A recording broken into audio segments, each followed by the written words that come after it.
Sean todos bienvenidos, queridos hermanos, a un culto más del programa Doctrina para la Vida.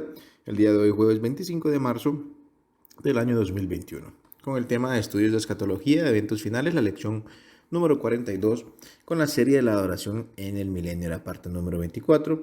Estaremos estudiando el libro de Ezequiel, capítulo 40 al 48. Les saluda el hermano Joaquín Sierra, y en este momento les pedimos que puedan tomar una actitud reverente para poder orar al Señor.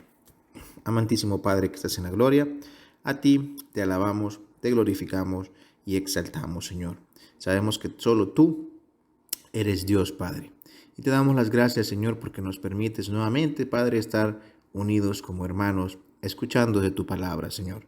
Te pedimos, Padre, que puedas poner entendimiento, Señor, y sabiduría en nuestros corazones y en nuestra mente, Padre, para poder captar la mayor cantidad de información posible, Señor, para poder utilizar esto y esparcir tu evangelio, Padre.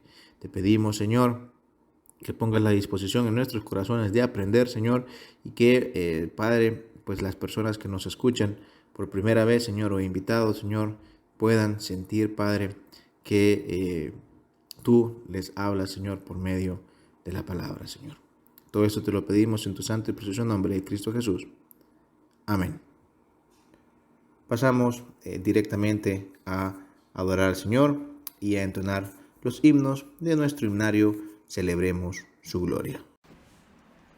Os ruego que andéis como es digno de la vocación con que fuisteis llamados. Efesios 4:1. Himno número 394. Cuando andamos con Dios.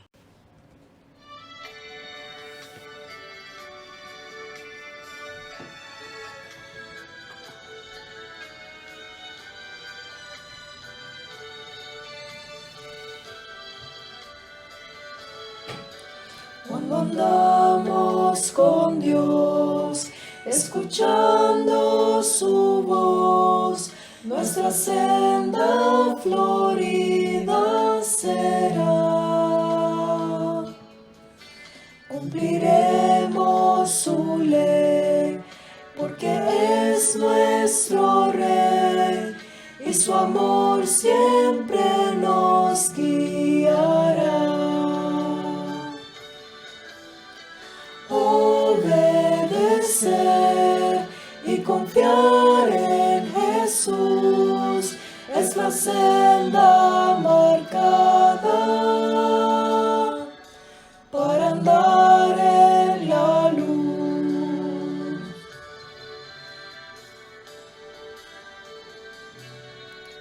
Cuando Cristo murió, nuestro llanto enjugó. Proclamarle debemos doquier. Gozarán del amor del bendito Señor los que humildes le entregan su ser. Obedecer y confiar en Jesús es la senda marcada para andar en la luz.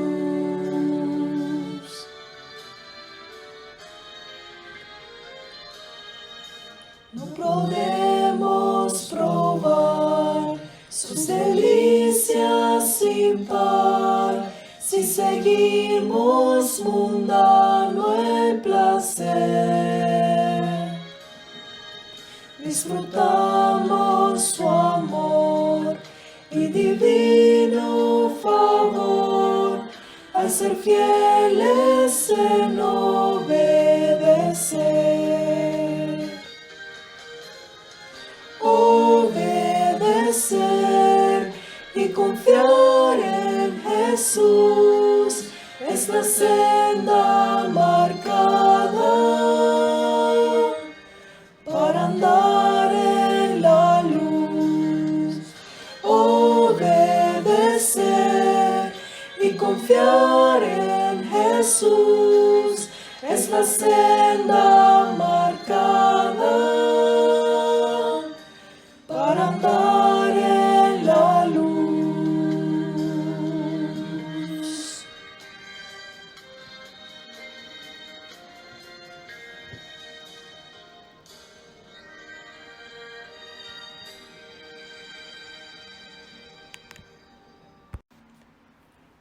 Y el Señor de paz os dé siempre paz en toda manera. Segunda a los Tesalonicenses 3:16. Himno número 366. En Jesucristo.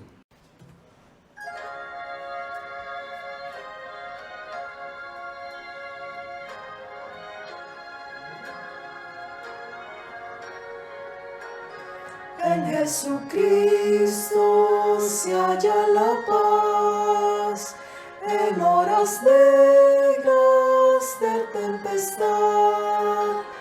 Tienen las almas dulces olas, grato consuelo, felicidad.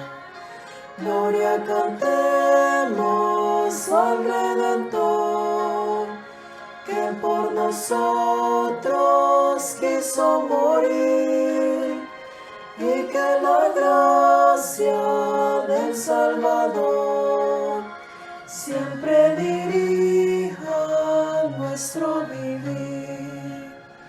En nuestras luchas, en el dolor, en tristes horas de tentación, calma le infunde santo vigor, nuevos alientos al corazón. Gloria cantemos al Redentor, que por nosotros quiso morir, y que la gracia del Salvador siempre dirija nuestro vivir. Gloria cantemos al Redentor, que por nosotros quiso morir, y que la gracia del Salvador siempre dirija nuestro vivir. Siempre dirija nuestro vivir.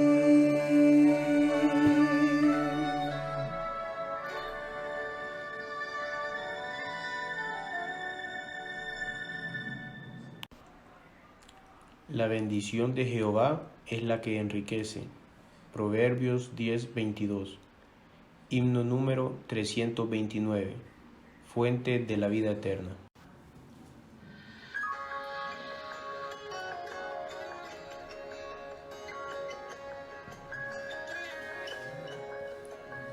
Fuente de la vida eterna y de toda bendición, ensalzar tu gracia tierna debe cada corazón. Tu piedad inagotable, abundante en perdonar, único ser adorable, gloria a ti debemos dar.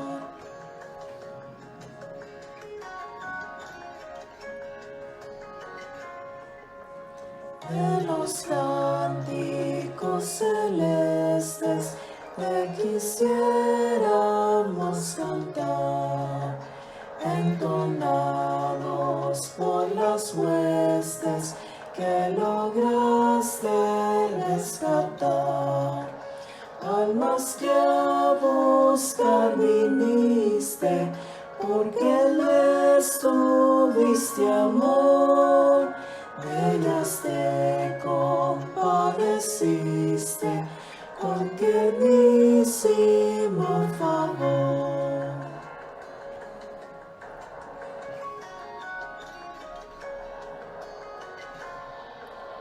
Toma nuestros corazones, llénalos de tu verdad, de tu espíritu los dones y de toda santidad.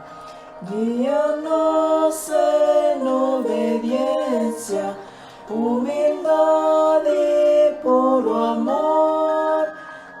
ampare tu presencia, oh bendito Salvador.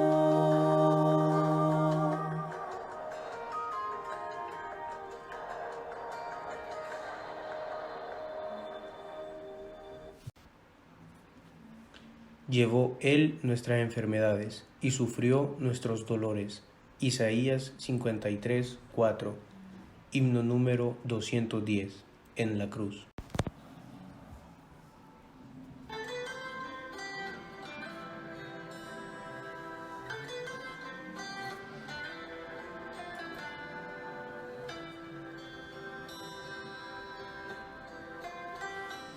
Con pena amarga fui a Jesús, mostréle mi dolor.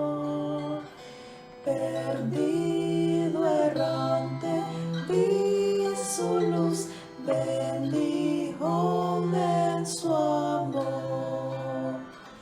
En la cruz, lo primero vi la luz, y las manchas de mi alma él lavó. Fue allí por fe, vi a Jesús, y siempre feliz con él seré.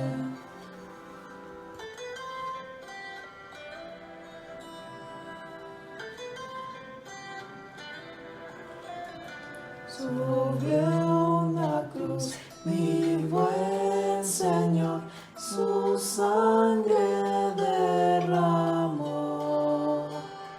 Por este pobre pecador, a quien así salvó.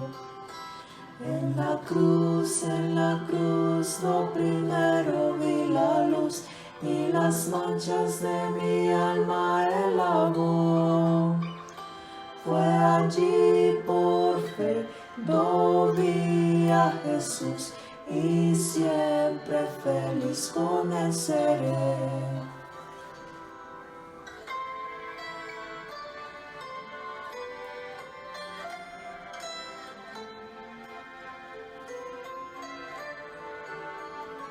Venció la muerte con poder, y al cielo se exaltó.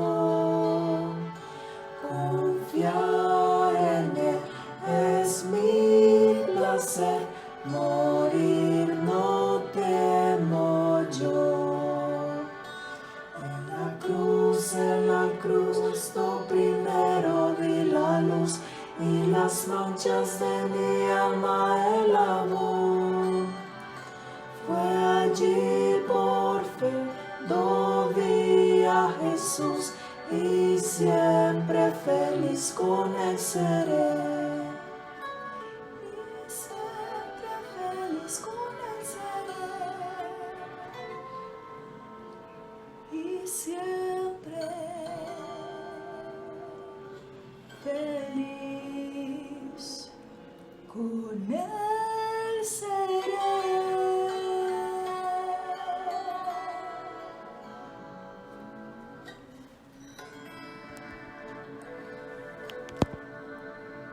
Bueno, mis queridos hermanos, pasamos a escuchar las noticias del fin, a lo cual pedimos su máxima atención y le damos la bienvenida a la hermana Dakira Ruby. Buenas noches, hermanos, que Dios les continúe bendiciendo en este culto de Doctrina para la Vida.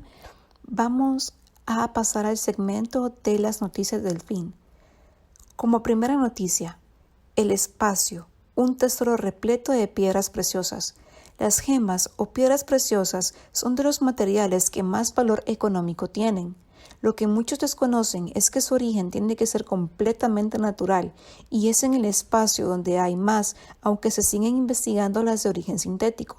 ¿Quién no ha soñado alguna vez en tener suficiente nivel adquisitivo para poder regalar a su persona más querida un anillo de lujo con una buena piedra preciosa, ya sea para un compromiso o un simple regalo? Lo que coloquialmente se denomina pedrusco es de las cosas más caras que hoy en día nos podemos encontrar. Una gema o piedra preciosa es un mineral de origen natural que al ser pulido permite observar su increíble belleza y perfección. Las gemas más conocidas son el diamante, la esmeralda, el zafiro y el rubí. Es posible que en tiendas, centros comerciales o por anuncios de televisión nos hayan intentado vender como gemas o piedras preciosas otro tipo de minerales como el azabache, la obsidiana, el lápiz lazuli e incluso el ámbar. Aunque pensemos que no son gemas al no ser tan caras como las anteriores, sí tienen una perfección casi parecida y son piedras preciosas. Todos los diamantes reales y no imitaciones que hemos podido observar en nuestras vidas han sido sustraídas de las profundidades de nuestro planeta. Para que se den las condiciones de formación debe haber una presión y una temperatura altísima. Por este motivo, se suelen encontrar en algunos casos a casi 200 kilómetros de profundidad, debido a que de forma natural este proceso puede tardar millones de años. De forma artificial ya se están creando con un resultado casi idéntico. Son los conocidos como diamantes sintéticos. Todos asumimos que los recursos en nuestro planeta son ilimitados y lo sabemos por lo que más nos toca de cerca, los combustibles fósiles. Pero hay minerales que tarde o temprano escasearán y se acabarán, y las piedras preciosas no son la excepción. La buena noticia es que, según los astrónomos, en el espacio podríamos encontrarlas en enormes cantidades. ¿Cómo podemos saberlo? A través de la espectrografía. Es una técnica que permite conocer las propiedades de la materia observando la radiación electromagnética que nos llega de ella, aunque esté a años luz de nosotros. También podemos llegar a esas conclusiones conociendo si se dan las condiciones adecuadas para la presencia de cierto mineral, como la densidad de un planeta o la distancia a su estrella. Pero aún conociendo tantas cosas a distancia, puede que no se den las condiciones para que ahí se formen ese tipo de piedras preciosas. Así, varios científicos indican que es posible que podamos encontrar gemas a lo largo del espacio. Recordemos la noticia de la lluvia de diamantes en Neptuno y Venus, o los diamantes encontrados en varios meteoritos que impactaron en la superficie de la Tierra, o también la confirmada presencia de ópalo en Marte, sin olvidar la formación de rubíes y zafiros que nos anunció la NASA en 2007. Como segunda noticia, el gráfico israelí que muestra el increíble impacto de las vacunas sobre la pandemia. Esta semana, Israel reabrió su economía casi por completo. Ha sido un proceso lento, progresivo y cauteloso que se ha demorado durante un mes y no es para menos. Se trataba del tercer confinamiento total del país y la desescalada anterior había sido un completo desastre. Recordemos que la historia de la pandemia en Israel es la historia de un país tremendamente exitoso en la contención de la primera ola que fue incapaz de reabrir su economía sin causar un repunte terrible. La prudencia estaba más que justificada. Sin embargo, el Israel de hoy tenía algo que no tenía el Israel de hace unos meses, el 46.2% de la población vacunada completamente. Por eso, la pregunta era inevitable. ¿Qué pasará con la desescalada? ¿Se compartirá la curva de una manera similar a la de la desescalada anterior, la que originó la segunda ola? Ahora, un gráfico de Eran Segal, investigador de Weizmann Institute, nos permite comparar ambas desescaladas por el ritmo básico de reproducción, el número de casos nuevos que genera cada infectado de media, y los datos son alucinantes. Si tomamos como referencia el día en el que comenzó la desescalada, podemos ver que los números del país eran bastante peores que tras el anterior confinamiento. De hecho, a lo largo del mes, esos números fueron sistemáticamente peores que los de la última ola, hasta que ocurrió lo que todos estábamos esperando, una caída de la tasa semanal de en torno al 30%. Y es interesante no solo por la especulación caída del ritmo de producción que registra el gráfico de Segal, sino porque las situaciones no son perfectamente homologables. Hoy por hoy, Israel tiene una economía mucho más abierta que entonces y además, pese al confinamiento, las variantes más contagiosas han empezado a expandirse por el país. Como tercera y última noticia, los océanos no olvidan. Pese a estar prohibidos desde los 80, predicen que los aerosoles resurgirán tras décadas sumergidos. Los clorofluorocarbonos son uno de los aerosoles químicos que contribuyeron a crear el agujero de la capa del ozono. En 1987, el Protocolo de Montreal prohibió su uso a nivel global tras comprobar su impacto en nuestra atmósfera. Desde entonces, los niveles de CFC se han reducido drásticamente y la propia atmósfera ha ido recuperándose. Pero todas esas moléculas no han desaparecido. Los océanos las absorbieron y según un reciente estudio de MIT publicado en Actas de la Academia Nacional de Ciencias, resurgirán hacia la atmósfera en el futuro, como si algún país hubiera decidido volver a emitirlos. El océano y la atmósfera se mantienen en una especie de equilibrio. Cuando hay muchas moléculas solubles en agua como estos CFC, son los océanos los encargados de absorberlas. Es lo que pasó en los años 80 cuando se emitían una gran cantidad de estos dañinos aerosoles. A medida que el mundo ha dejado de producirlos, los océanos absorben menos, pero la balanza llega a un punto en que se invertirá y, según explica el MIT, los océanos se convertirán en emisores de CFC. La capacidad de absorción de los océanos también se ve afectada por el cambio climático, lo que acelerará el proceso, según explica el estudio. ¿Cuándo ocurrirá este cambio? Según apuntan los investigadores, para el año 2075, los océanos emitirán más CFC-11 a la atmósfera de la que absorben, emitiendo cantidades detectables de aerosoles para 2130. Para cuando llegue la primera mitad del siglo XXII, habrá suficiente flujo saliendo del océano que podría parecer que alguien está engañando el Protocolo de Montreal, pero en cambio podría ser simplemente lo que emerge desde el océano, explica Susan Solomon, profesora de estudios ambientales del Departamento de Ciencias de la Tierra, Atmosféricas y Planetarias del MIT. Durante algún tiempo, las emisiones humanas fueron tan grandes que los que iban al océano se consideró insignificante. Ahora, mientras intentamos deshacernos de las emisiones, descubrimos que ya no podemos ignorar por completo lo que está haciendo el océano, sigue Solomon. Los científicos estiman que los océanos han absorbido entre el 5 y el 10% de todas las emisiones del CFC-11 producidas, un nivel que para mediados del siglo que viene habrá alcanzado el punto de saturación y las aguas de nuestro planeta devolverán a la atmósfera lo que durante años han ido recibiendo. Los siguientes pasos del estudio son intentar mejorar su predicción y concretar cómo se producirá este cambio.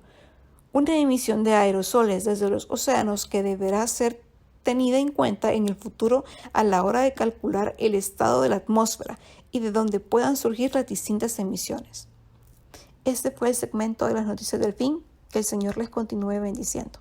Hermanas y hermanos, pasamos a la sección de la información a los cuales pedimos su mayor atención y tomar nota de lo siguiente.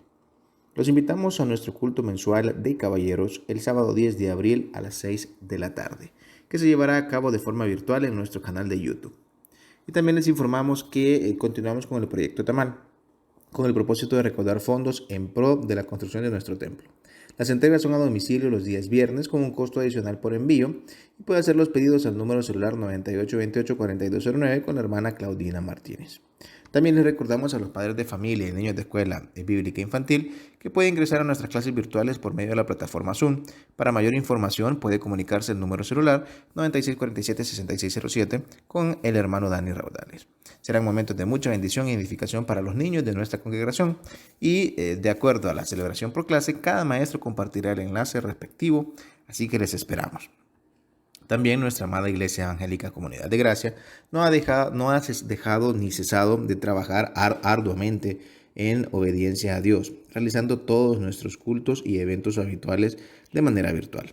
Durante la pandemia nos hemos mantenido operativos y además estamos construyendo nuestro templo en el terreno que Dios nos regaló, en el Chimbo, kilómetro 5, pocos metros después de Cortina de Firenze. Si usted desea apoyar para que nuestros y juntos hagamos posible la realización de este proyecto, puede hacer sus donaciones en el siguiente cuentas de ahorro. En Banrural 0270 1010 000 461. Se repite, cuenta Banrural 0270 1010 000 461. En BAC es 743-973-411. Cuenta BAC 743-973-411. En Banco Atlántida la cuenta es 014-72-025-7410. Cuenta Banco Atlántida 014-72-025-7410. Y para sus ofrendas y diezmos, ya sea vía electrónica o en el banco o en autobanco, el número de cuenta es 11-401 015776-6 del Banco de Occidente. Repito, 11-401 015776-6 del Banco de Occidente, y puede confirmar sus donaciones a la administración de nuestra iglesia al número celular 9594-4357 con el hermano Guillermo Zamora. Así también los motivamos a ver y escuchar y a compartir nuestros cultos especiales de Semana Santa con la serie Las 7 Palabras de Cristo en la Cruz del Calvario. Será un momento de mucha edificación para todos, y así también acompáñenos en los siguientes horarios. La primera jornada sería el domingo 28 de marzo a las 9 de la mañana, con la primera palabra que sería la palabra del completo perdón, primera parte.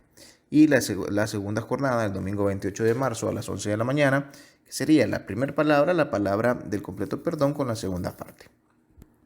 El lunes 29 de marzo a las 6:30 de la noche continuaríamos con la segunda palabra, que sería la palabra de la salvación eterna como primera parte, con la exposición del pastor Narciso Nadal de la Iglesia Convertidos a Cristo de Santo Domingo, República Dominicana.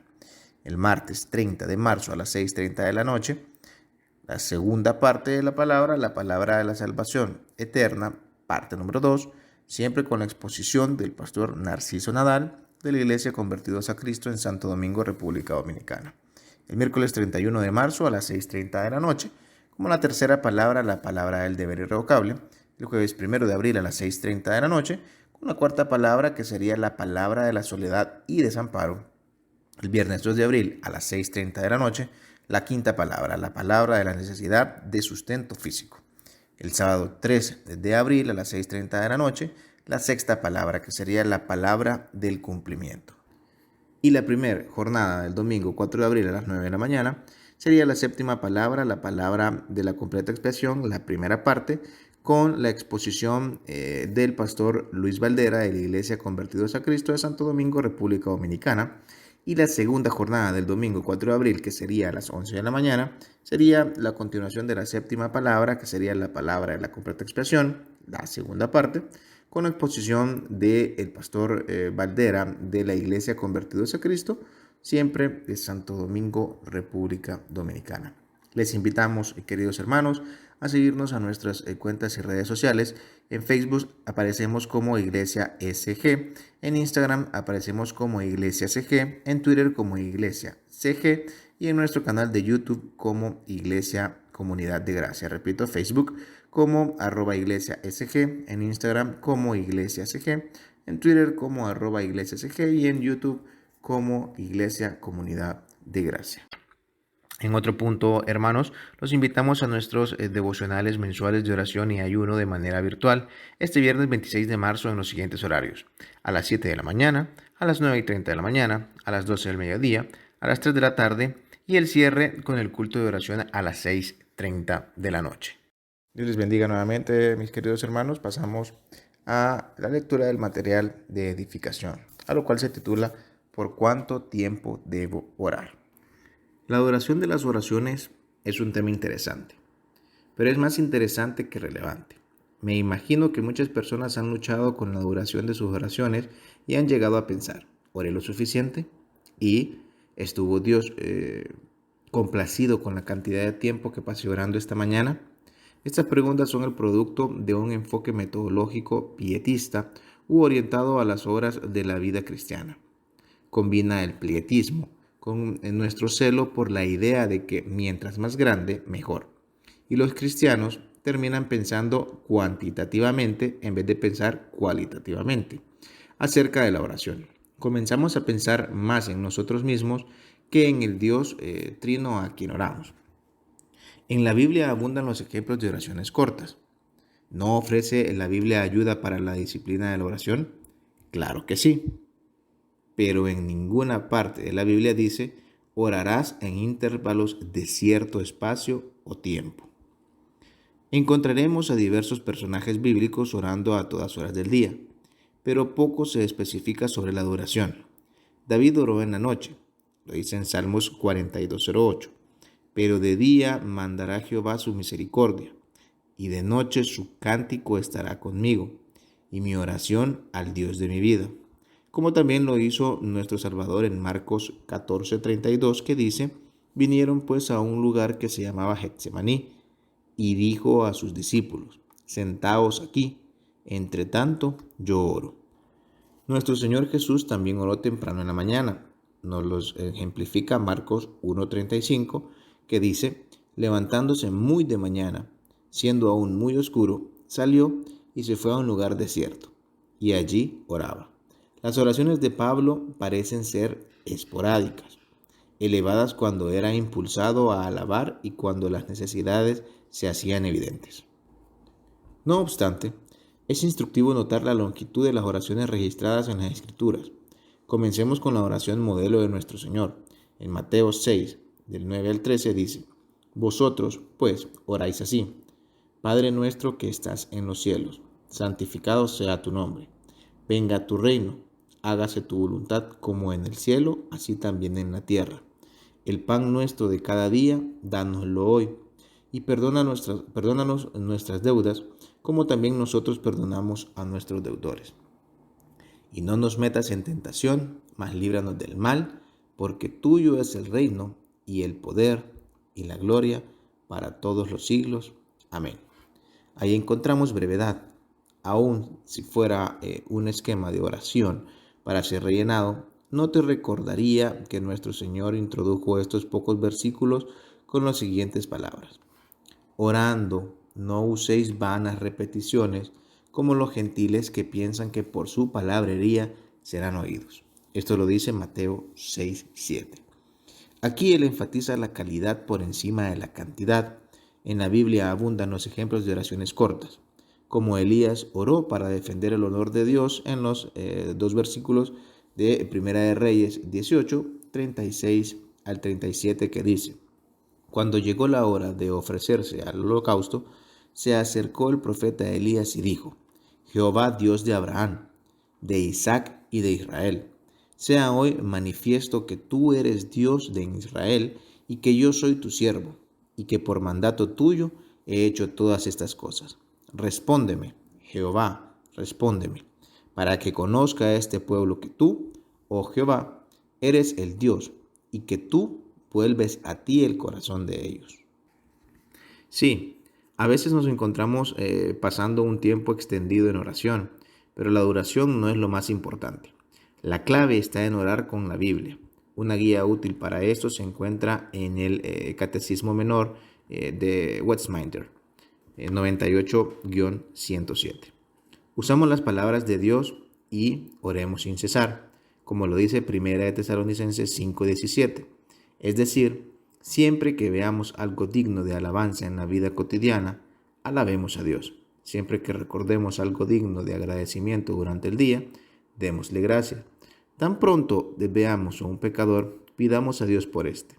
Siempre que seamos tentados, clamemos a Él.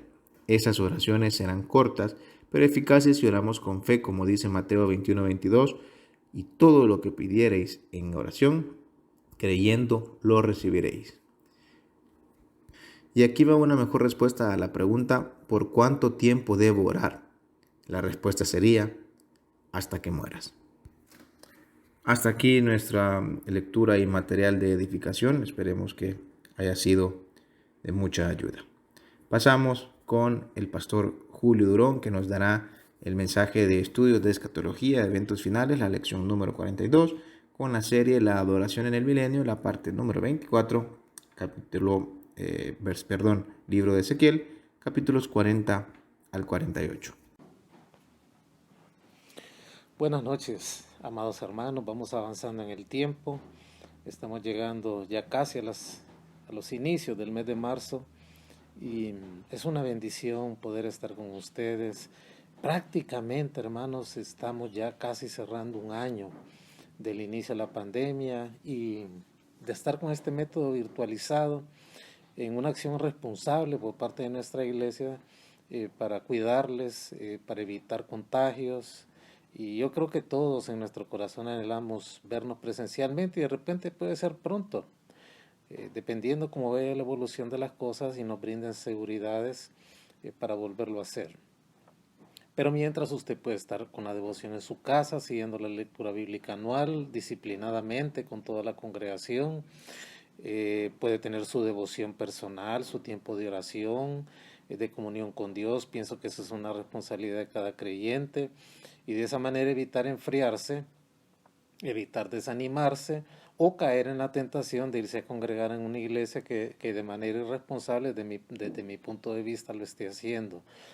Para tratar de pescar en pecera y jalarle a otra congregación. Yo pienso que eso no es correcto, no debe ser así, ni tampoco un creyente que es fiel y comprometido con su iglesia debe prestarse a eso. Pienso yo que eso hay que evaluarlo bien. El aspecto de distancia, sin lugar a dudas, a muchos de ustedes probablemente les favorecía la ubicación de la iglesia siempre en el sector sur de la ciudad, pero ahora no, estamos en el otro sector opuesto, en el lado del kilómetro 5 El Chimbo, donde vamos a comenzar a reunirnos presencialmente, Dios mediante, y quizás a muchos les afecte la distancia, pero la verdad, hermanos, que uno debe seguir su iglesia donde esté. La distancia nunca debe ser un obstáculo. Dios siempre provee para sus hijos fieles. Si usted antes con facilidad llegaba al templo porque le quedaba cerca o llegaba casi al filo del culto porque le quedaba cerca, eso no debe ser una excusa. Yo pienso que uno debe acompañar a su iglesia donde vaya y ser fiel al cuerpo de creyentes hermanos. Eso tiene mucho peso, tiene mucho valor. Si usted no lo hace y deja de congregarse en la iglesia, así usando un término coloquial, pienso que yo lo pienso en lo personal, que estaba así como pegado con saliva en la iglesia, ¿verdad? Uno debe de seguir su iglesia, seguirse alimentando, tanto que ha invertido usted en la casa de Dios, donde ha crecido, donde se le ha alimentado, donde se le ha pastoreado, donde usted ha crecido en el servicio, donde sus hijos han crecido en el servicio y que tenga una interrupción por una mala decisión, poniendo de excusa que ya la iglesia está muy larga y por lo tanto está repensándolo seguir, pienso yo que es una decisión alocada, es una decisión poco sobria, es una decisión que da pesar, sinceramente, ¿verdad? Yo pienso que uno debe seguir su iglesia donde esté. A mí igual, a la iglesia me quedaba largo y a donde vamos al Chimbo me queda largo y yo por eso pues sigo, uno busca el alimento, busca el rebaño donde ha sido pastoreado. Yo pienso que no debemos de ser ingratos, no debemos de ser malagradecidos con la congregación que nos ha pastoreado, que ha invertido en nosotros, en nuestro crecimiento, en nuestra estabilidad, en consejería, donde se le ha dado seguimiento en todas las dificultades que usted ha tenido en la vida, en los problemas que ha tenido. Y yo pienso que desprenderse de la iglesia, así por así, es una decisión desajustada y poco loable, ¿verdad? Así pues que yo les animo, si usted ha considerado o está en una situación así de no seguir, reconsidérelo y únase de nuevo y tome fuerza, Dios proveerá. Dios nos dará la gracia de poder a cada uno de nosotros tener la manera de poder transportarnos en cultos que la iglesia está ofreciendo, un mejor abanico de cultos presenciales y yo pienso que eso tiene valor. Así pues que les animo, amados hermanos, a continuar. Si usted quiere donar para el Ministerio DAR, tenemos muchas familias que tienen apretura económica y dificultad para llevar alimentos a casa porque los hermanos han perdido sus empleos en esta pandemia y usted puede donar. Comuníquese con la hermana Marlene, ahí aparece, hermano editor, ponga ahí en pantalla el nombre de la hermana Marlene y el teléfono. Ella le indicará cómo hacer llegar su donativo de productos básicos no perecederos para la canasta básica. Igual usted puede seguir aportando para la construcción del templo. Necesitamos fondos frescos para seguir comprando materiales y pagando mano de obra. Ahí están las tres cuentas en Ban Rural, ahí aparecen en pantalla. La cuenta en Ban Rural, aparece también la cuenta en Banco Atlántida y la cuenta en Backpamer. Y ahí está el teléfono del hermano Guillermo Zamora, que es el tesorero de la iglesia, por si usted quiere una mayor información o mayor detalle de cómo donar. Y también está la cuenta de Banco de Occidente, que es exclusiva para el gasto corriente de la iglesia, y aparece ahí el número de cuenta de Banco de Occidente para que usted siga fielmente depositando sus diezmos y sus ofrendas como lo hacía estando presencialmente, porque la casa de Dios necesita también de sus fondos, ¿verdad? Y la iglesia se sostiene con nuestros aportes. Yo y mi familia ofrendamos y diezmamos igual que como usted, ¿verdad? Y lo hacemos con gusto, lo hacemos con gozo y con alegría de Dios en corazón. Igual si usted todavía quisiera matricularse en el discipulado de formación cristiana, todavía hay oportunidad. Ahí está el número de teléfono y el nombre de la hermana Marlene, ella todavía le puede incluir. Y si usted solo quiere ser un oyente e ir avanzando en los temas, igual lo puede hacer comunicándose con ella. Y pronto también estaremos iniciando las reuniones en Zoom con la Escuela Bíblica Infantil. Si usted es un padre de familia y tiene interés en que sus hijos continúen las enseñanzas en la Escuela Bíblica Infantil, que se hará los domingos a un horario conveniente por las tardes, comuníquese con el hermano Dani Raudales, que es el encargado, el que coordina toda la actividad de la Escuela Bíblica Infantil en todas sus secciones y edades. Ahí aparece su nombre y aparece su número de teléfono para que usted se comunique con él, que él gustosamente le atenderá, para incluir a sus niños o a sus preadolescentes en la escuela, en las clases por Zoom que se darán en un horario conveniente de la Escuela Bíblica Infantil. En fin, la iglesia sigue avanzando, continuamos en el nombre del Señor como iglesia juntos y dentro de los espacios que la tecnología nos permite antes de podernos congregar presencialmente. Muy bien,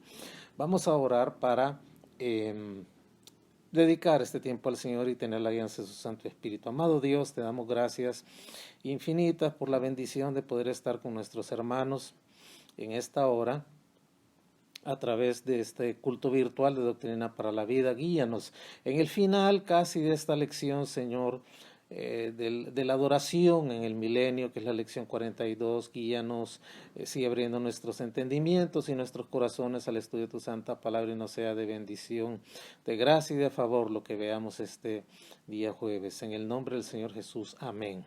Muy bien.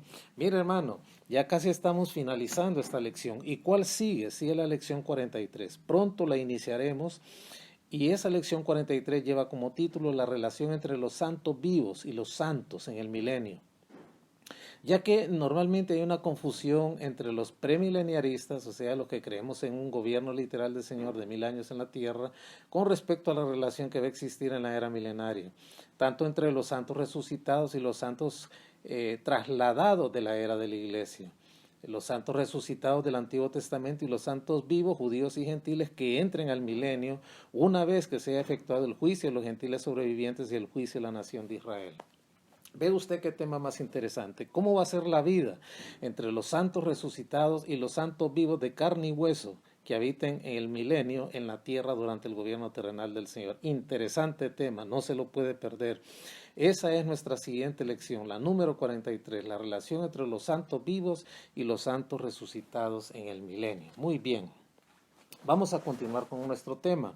Recuerde que estamos viendo algunas objeciones que tienen las personas que se oponen a una interpretación literal de los capítulos 40 al 48 de Ezequiel, que está en el contexto de la adoración que se le brindará al Mesías en su reino teocrático en el milenio, especialmente al sistema sacrificial, al culto, al nuevo orden de culto que se tendrá en el milenio entre los habitantes de la tierra.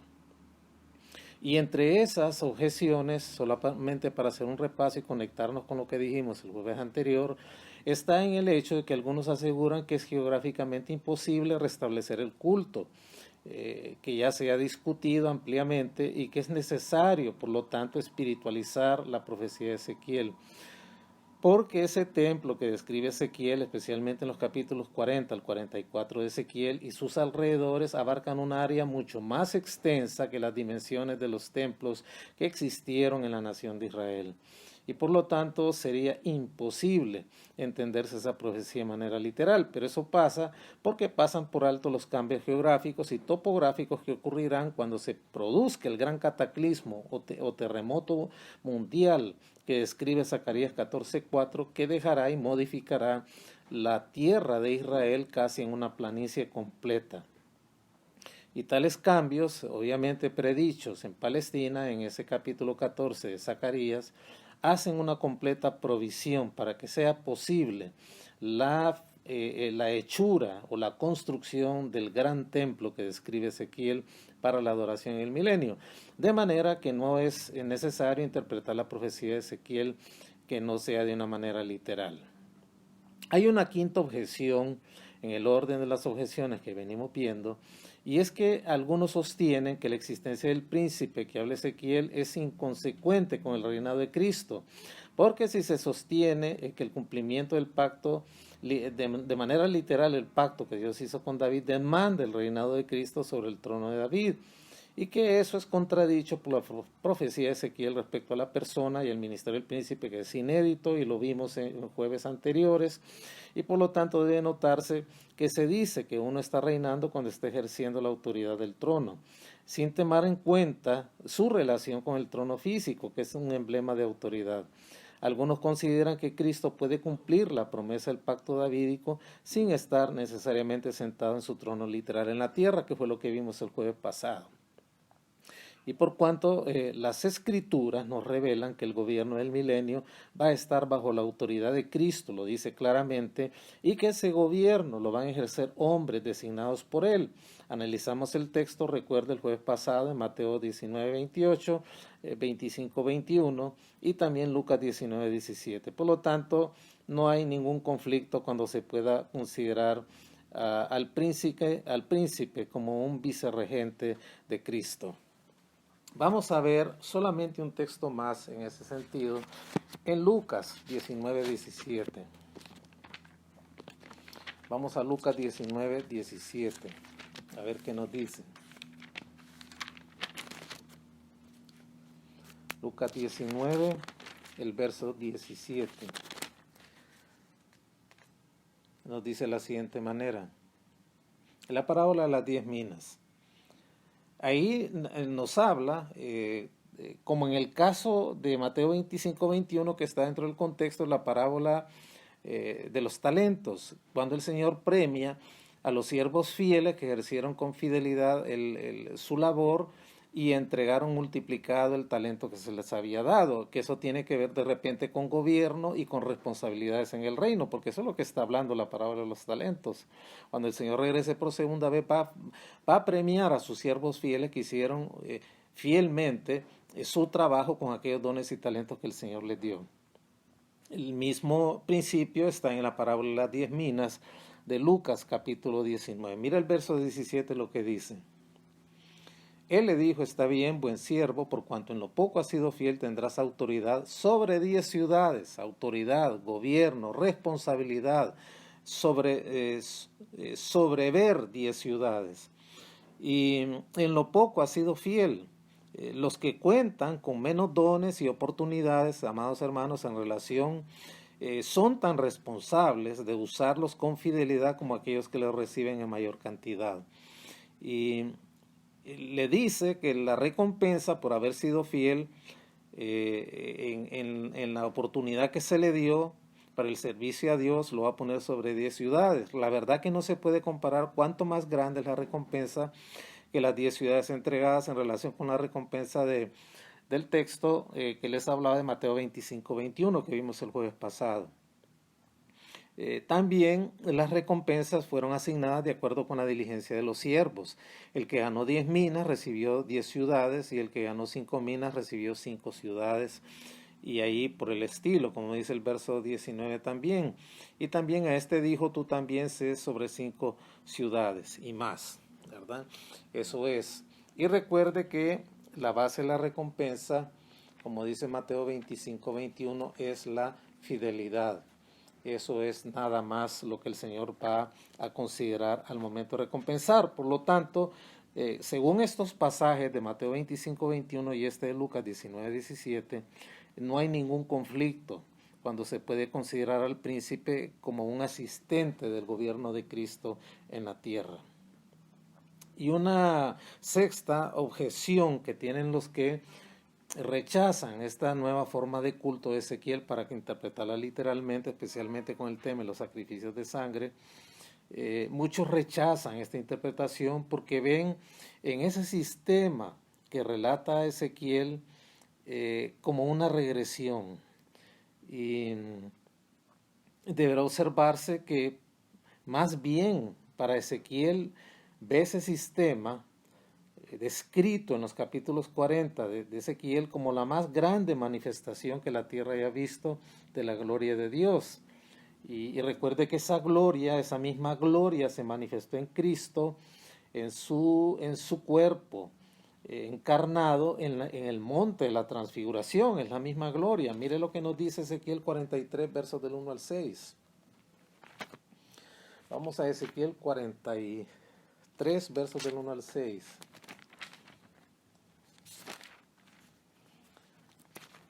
Nos dice de la siguiente manera: la gloria de Jehová llena el templo. Me llevó luego a la puerta que mira hacia el oriente, y he aquí la gloria de Dios de Israel que venía del oriente. Y su sonido era como el sonido de muchas aguas, y la tierra resplandecía a causa de su gloria, y el aspecto de lo que vi era como una visión, como aquella visión que vi cuando vine para destruir la ciudad. Y las visiones eran como la visión que vi junto al río Quebar, y me postré sobre mi rostro. Y la gloria de Jehová entró en la casa por la vía de la puerta que daba al oriente, y me alzó el espíritu y me llevó al atrio interior, y aquí que la gloria de Jehová había llenado la casa. Y oí uno que me hablaba desde la casa, y un varón estaba junto a mí. Mire qué tremenda descripción. Repito, en esta sexta objeción que estamos analizando, muchos miran este sistema como una regresión, como algo que debilita la cruz y a Cristo. Pero si la institución de este sistema fuese una regresión tal como lo describe Ezequiel, más bien él ve este sistema, como hemos leído en Ezequiel 43, del 1 al 6, como la más grande manifestación que la tierra haya visto de la gloria de Dios. Y aparte de esa gloria, esa misma gloria que entra al templo de Ezequiel fue la que se manifestó en la transfiguración de Jesucristo, allá que nos relatan los evangelios. Y si este sistema fue creado por Dios como un recuerdo, como un recordatorio, como una remembranza de Jesucristo, no puede decirse que es una regresión a los débiles y pobres elementos. Podemos hacer la comparación con el pan y el vino en la cena del Señor, que no son débiles y pobres recuerdos del cuerpo quebrantado de la sangre que el Señor derramó. Toda esta discusión, amados hermanos, hace surgir la cuestión de la salvación en la era milenaria, que es lo que realmente debería ser el punto de referencia para poder entender la interpretación literal de estos pasajes. Algunos consideran que tal punto de vista, como se presenta, como lo presentamos, lo que creemos en la interpretación literal de la Escritura, en el caso de estas profecías de Ezequiel, esto minimiza la cruz y limita el valor de la cruz en esta edad presente. Y podríamos decir que este argumento no puede presentarse con certeza, porque el nuevo pacto de Jeremías 31:31, vamos a Jeremías 31:31, ahí está la descripción sucinta del nuevo pacto. Jeremías 31:31 nos dice de la siguiente manera: he aquí que vienen días, dice Jehová, en los cuales haré un nuevo pacto, ahí está anunciado, con la casa de Israel y con la casa de Judá.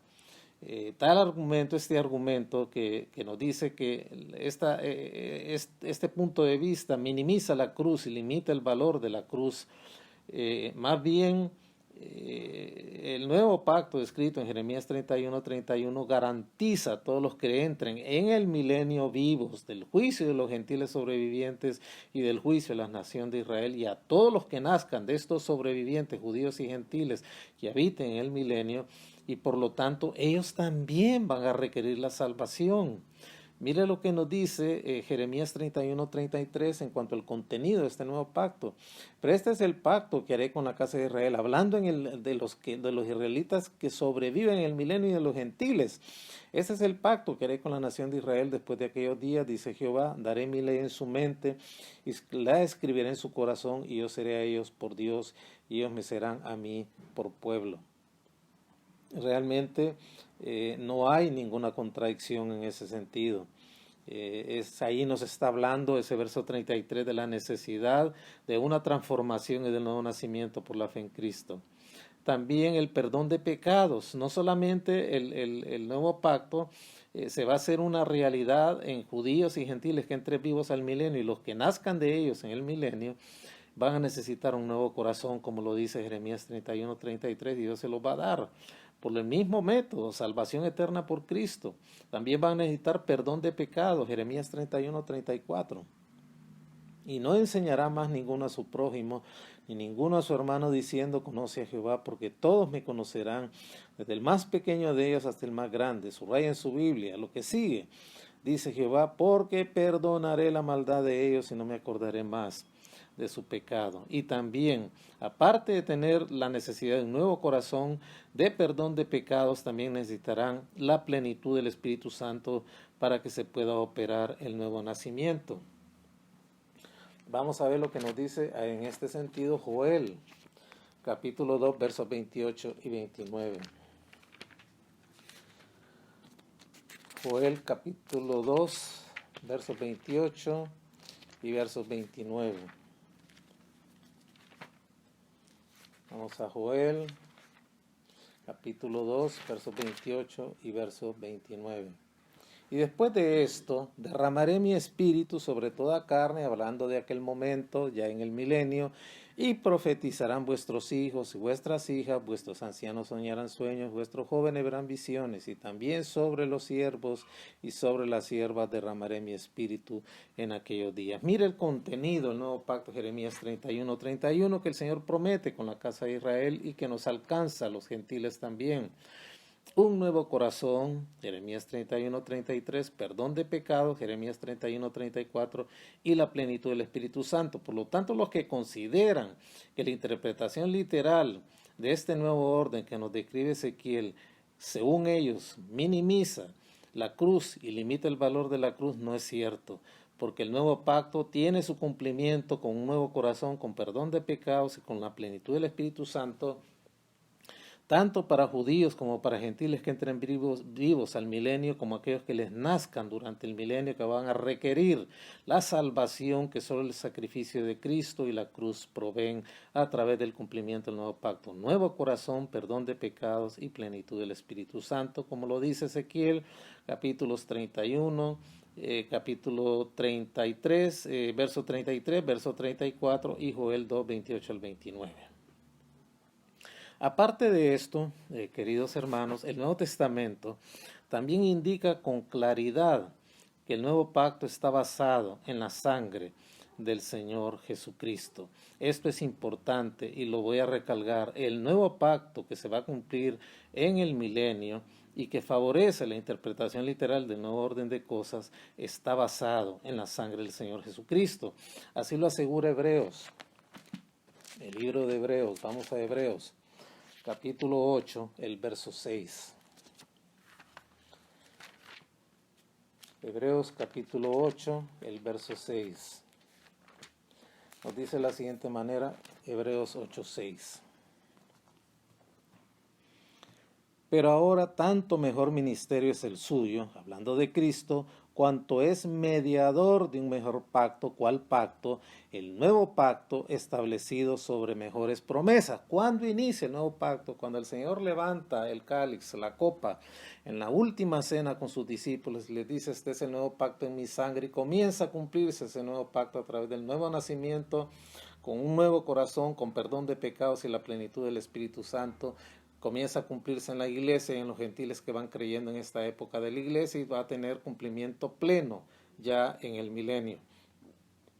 Esto lo afirma Hebreos 8:6, el cual vuelvo a leer. Por 8:6, pero ahora tanto mejor ministerio es el suyo, hablando de Cristo. En cuanto al sistema aronita, es mucho mejor su ministerio porque es mediador de un mejor pacto, el nuevo pacto establecido sobre mejores promesas. Vamos a analizar un poquito esto.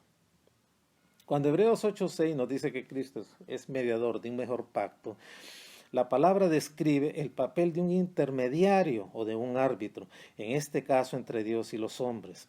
Veamos qué nos dice al respecto 1 Timoteo 2:5. Nos dice de la siguiente manera.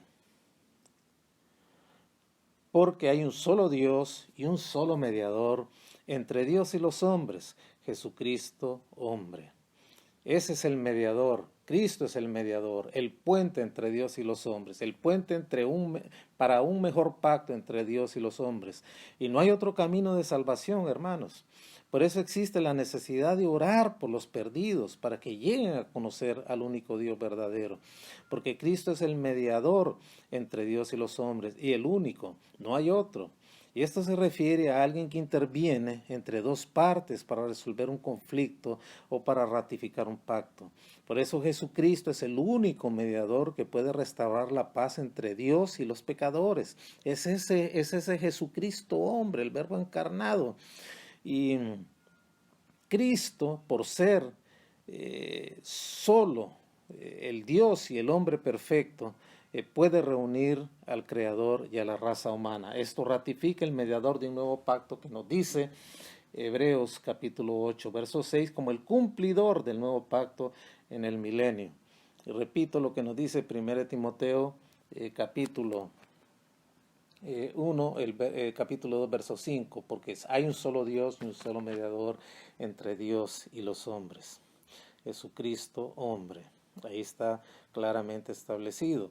Vamos a ver qué nos dice también en cuanto al mediador, que es Cristo, de un mejor pacto para cumplimiento de este pacto a plenitud en el milenio. Veamos lo que nos dice Gálatas 3, 19 y 20. Gálatas 3, versos 19 y 20.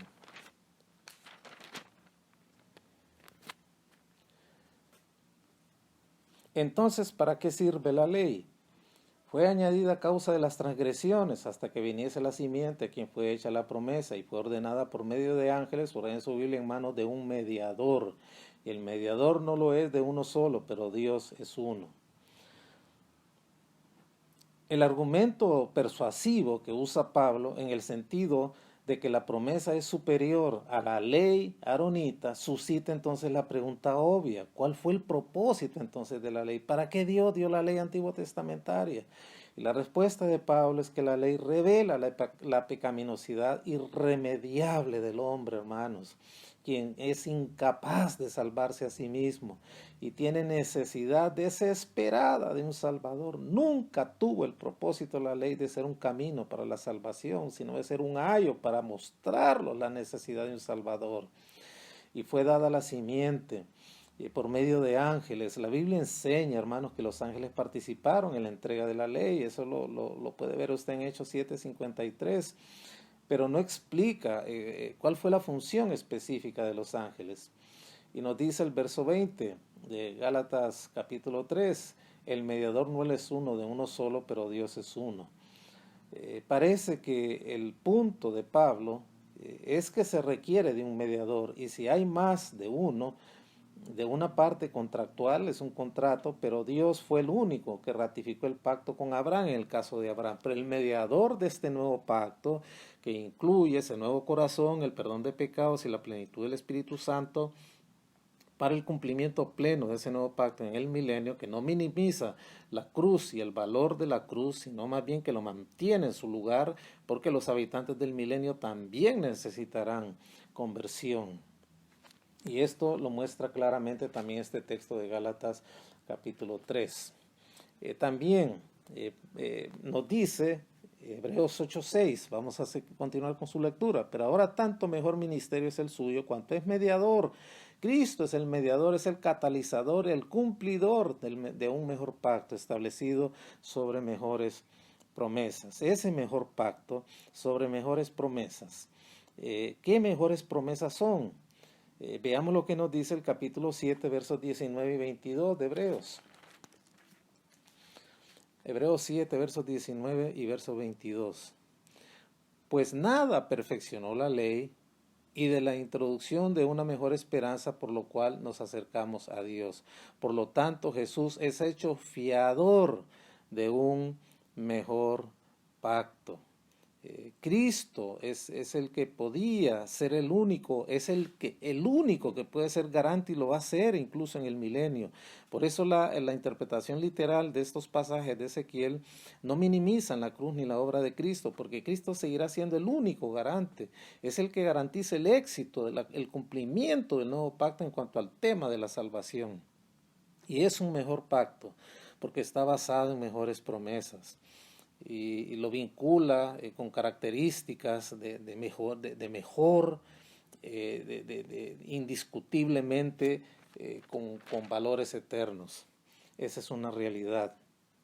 También vamos a ver alguna nota adicional en cuanto a este mejor pacto. Vamos a San Juan capítulo 1, versos 17 y versos 18. San Juan 1, versos 17 y versos 18.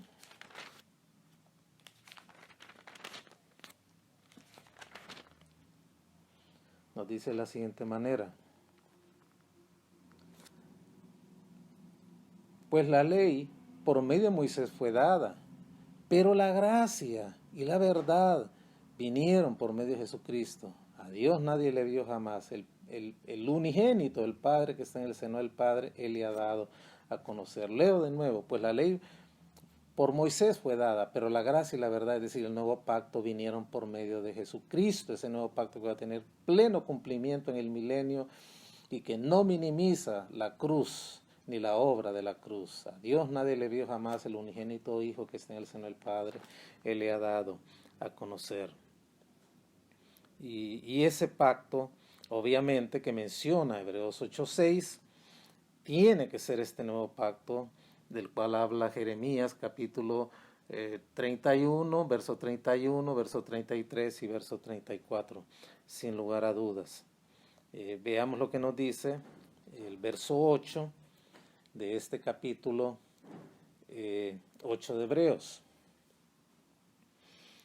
Porque reprendiéndole dice: he aquí vienen días, dice el Señor, haciendo mención al nuevo pacto descrito en Jeremías 31, porque reprendiéndole dice: he aquí vienen días, dice el Señor, en que estableceré con la casa de Israel y la casa de Judá un nuevo pacto. Ahí lo dice claro. Veamos ahora el verso 13, también de este capítulo 8.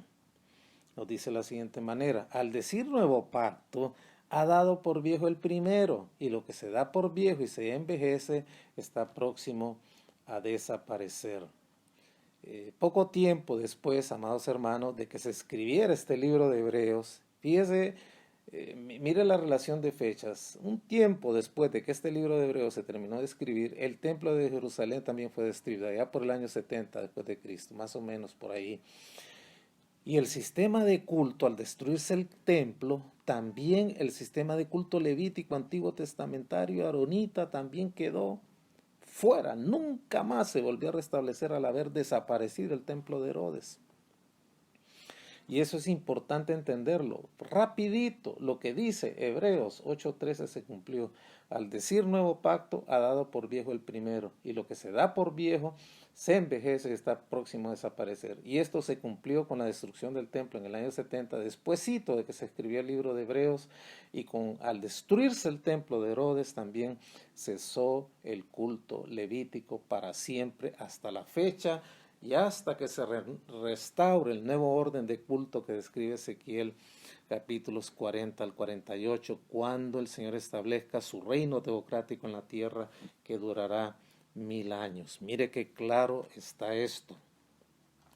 Regresemos a Hebreos 8:6 y termino leyéndolo de nuevo.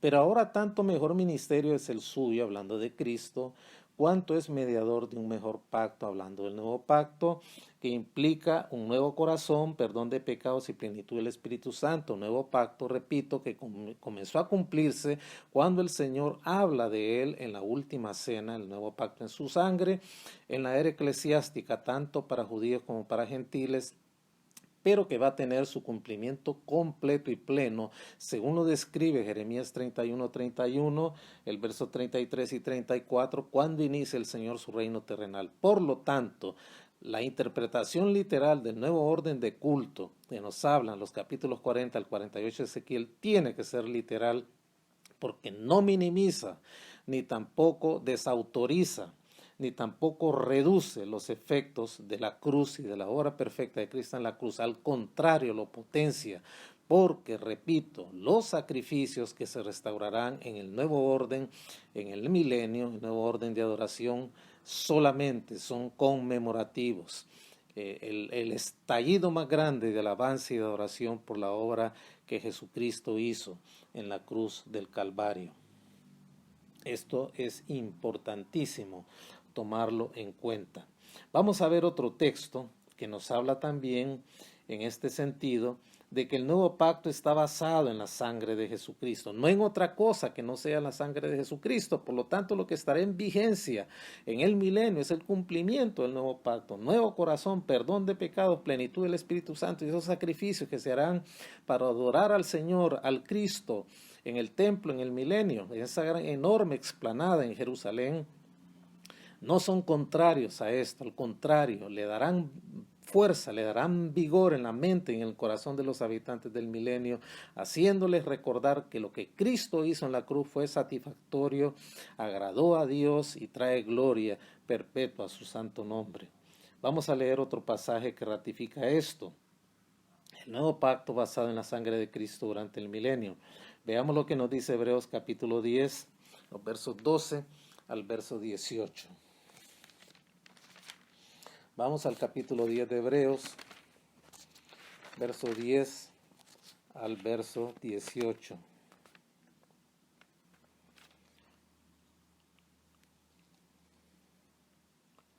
Hebreos capítulo 10. Me encanta esta descripción del 12 al 18. Mire qué descripción más hermosa. Póngale atención, póngale sentido a lo que vamos a leer.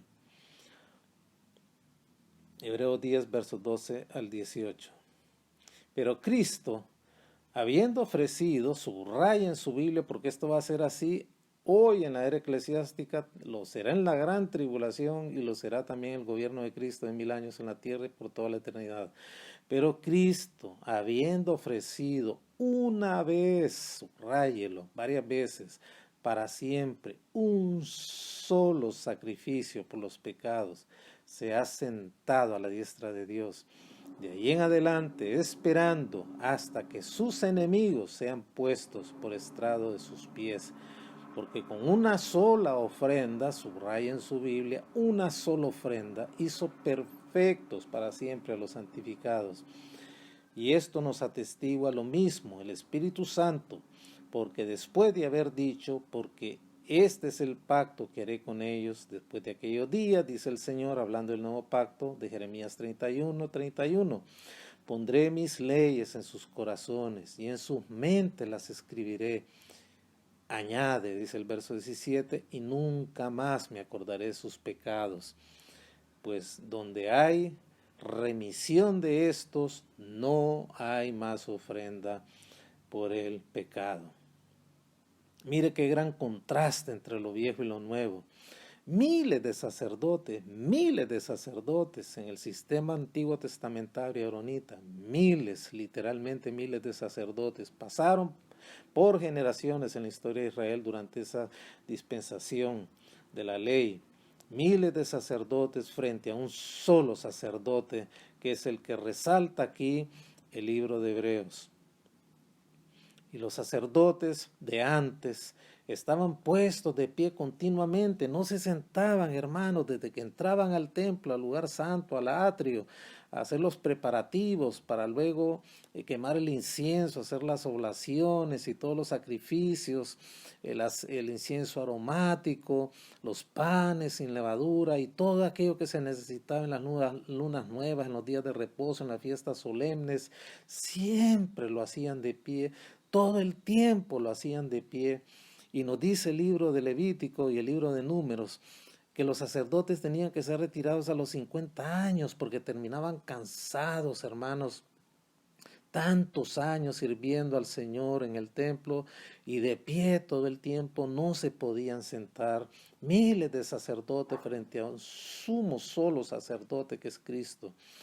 Esos sacerdotes de antes, de pie todo el tiempo, mientras ahora el Señor está sentado sentado a la diestra del Padre. Él no necesita estar de pie. Y ofrendas reiteradas, a diferencia de un solo sacrificio para siempre, y los sacrificios ineficaces que solo cubrían el pecado frente al sacrificio eficaz que quita el pecado por completo. Mire qué cumplimiento más hermoso el nuevo pacto hoy. Miles de sacerdotes frente a un sumo sacerdote, esa es la primera gran diferencia. Todos esos miles de sacerdotes de pie por años haciendo esos sacrificios, y hoy el sumo sacerdote de nuestra fe permanece sentado. Esos miles de sacerdotes ofrecieron por décadas millones de ofrendas reiteradas que nunca pudieron quitar el pecado por completo ni salvaron a nadie. A diferencia de este sumo sacerdote que sí está sentado a la diestra del Padre, ofreció un solo sacrificio que es su mismo cuerpo para siempre. Y los sacrificios ineficaces de esos miles de sacerdotes que solo cubrían temporalmente el pecado, frente al sacrificio eficaz de Cristo que sí quita por completo y para siempre también la mancha del pecado. El maravilloso texto que nos habla este pasaje de Hebreos, capítulo 10, versos 12 al 18, el cual leo de nuevo. Pero Cristo, habiendo ofrecido una vez para siempre un solo sacrificio por los pecados, se ha sentado a la diestra de Dios, de ahí en adelante esperando hasta que sus enemigos sean puestos por estrado de sus pies, porque con una sola ofrenda hizo perfectos para siempre los santificados.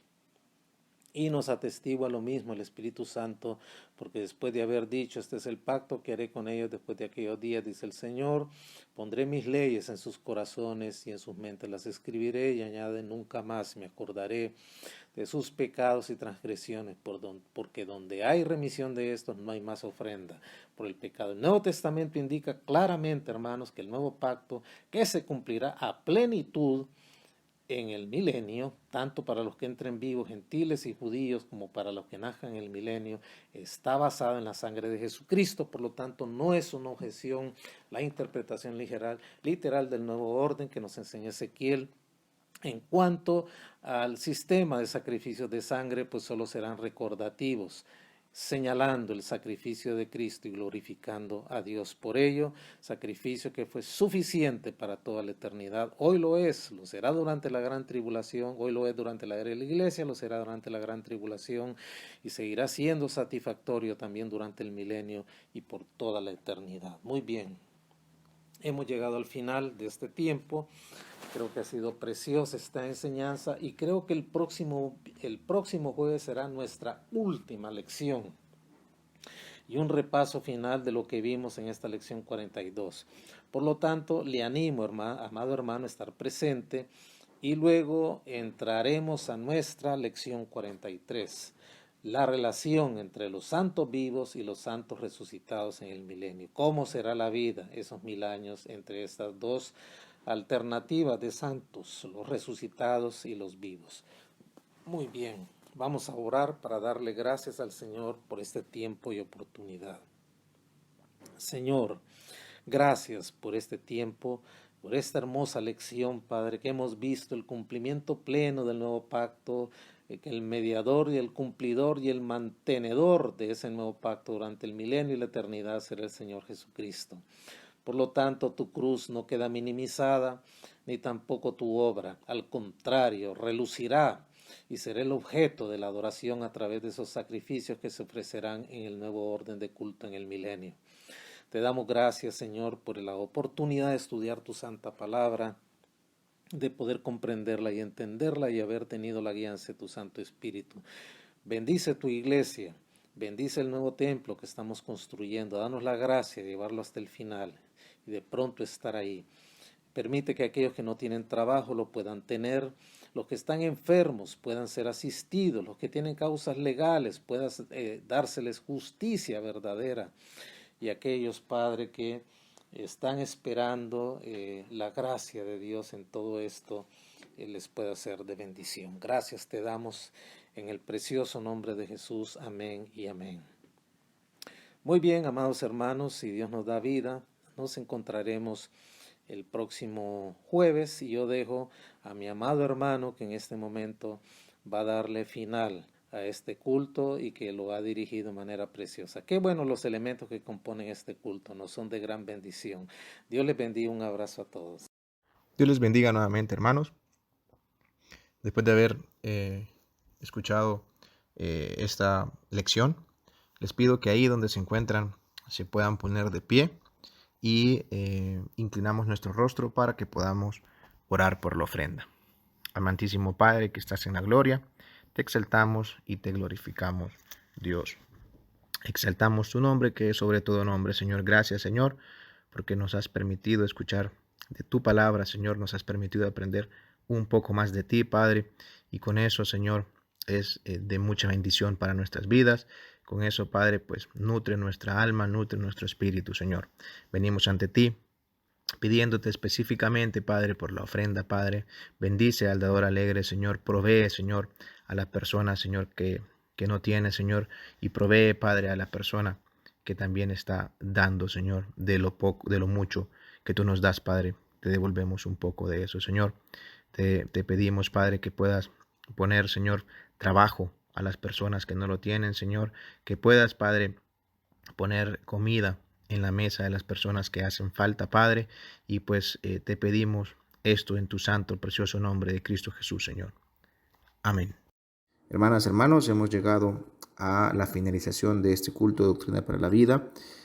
Los invitamos siempre, mis queridos hermanos, si usted quedó con ganas de más, puede visitarnos en todas nuestras redes sociales, puede irse a nuestro canal de YouTube y poder buscar toda la gama de enseñanzas que se tienen ahí en el canal de la iglesia para que usted pueda compartir lo que usted desee con las personas que usted desee. Dios bendiga sus vidas.